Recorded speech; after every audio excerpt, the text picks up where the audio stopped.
We're going to work on chapter 13 now, acids, amines, esters, and amides. And you've actually seen a couple of these, the acids and the amines. You want to go back and review chapter 8, acids and bases. So we're going to start with the acids and the amines, a little review and some things we've seen before. So the acids that we're focusing on and the bases are both organic acids now, so you can see that there's carbons in both of them. Acids, a couple things we want to remember. Acids are going to be proton donors. And remember with protons are H+. And so we had looked at back in chapter 8 that H that gets donated was this H right here, and the carboxylic acid group is the whole thing that I have in pink there. So we can abbreviate this in a generic form, RCOOH, where R is just the rest of the molecule. We call this a carboxylic acid, right? Not just an acid. We would say that all of our organic acids are weak acids, meaning that if I put this into water, only about 10% of it will actually lose its protons and the rest of it will not. The name of this acid is acetic acid. You know this as vinegar at home, or the IUPAC name would be ethanoic acid, the eth because there's 2 carbons in it. But we see at the end of all of our acid names this ic acid. So lactic acid, hyaluronic acid, I'm just thinking like some cosmetic acids that you might see, citric acid, you always hear that ic acid at the end. Now we'll also see in a minute that we can pull that H off and have what's called the conjugate base. Again, something else we saw back in chapter 8. So let's take a look down here and remember what these acids looked like when we added them to water. So again, this is my proton that's going to get donated, and it's going to get donated over here to the other substance in the reaction. This is a small acid, so small acids that don't have very many carbons in them will be water soluble.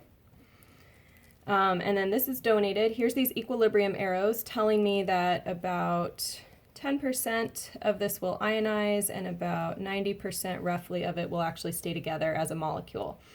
So once I donate that proton, I want to copy my products over here. COO, and now this becomes O negative, and the H that got added on, now I have H3O plus. And if you remember, that H3O plus shows up at the end of every acid reacts with water reaction like we just saw here. Another interesting feature of acids is, notice once it reacts with water here, we have this negative charge.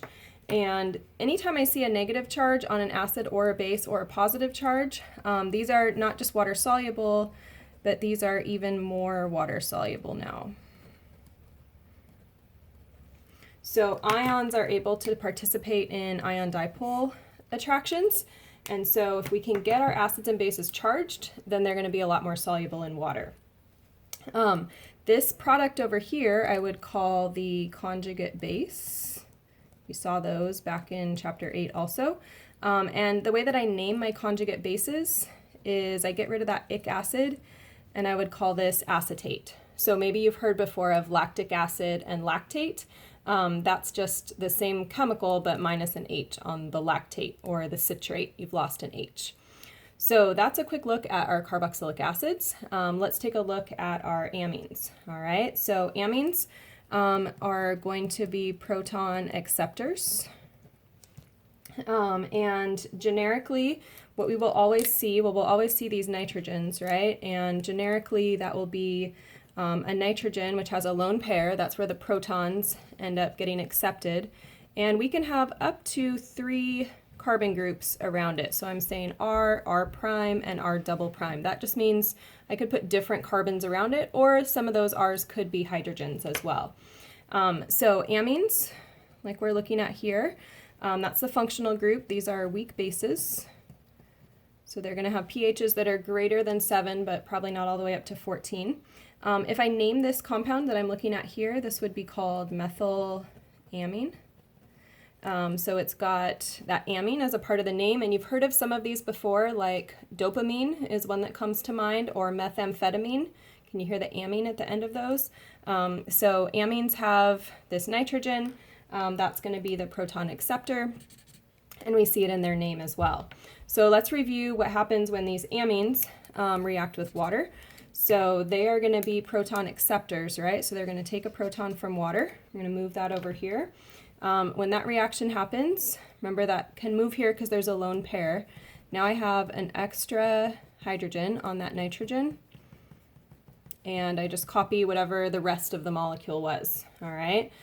We note on here that now this is a positive charge because what I sent over was an H+, so this is positively charged, and then the other product is hydroxide.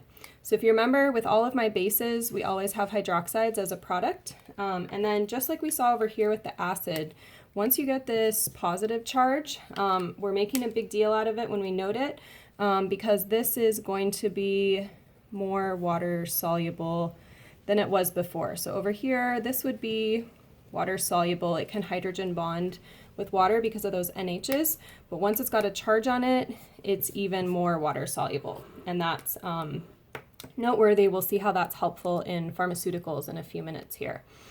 So that's our introduction to carboxylic acids and amines. Here's a couple reactions for you to practice, and you just need to be able to tell the differences between them.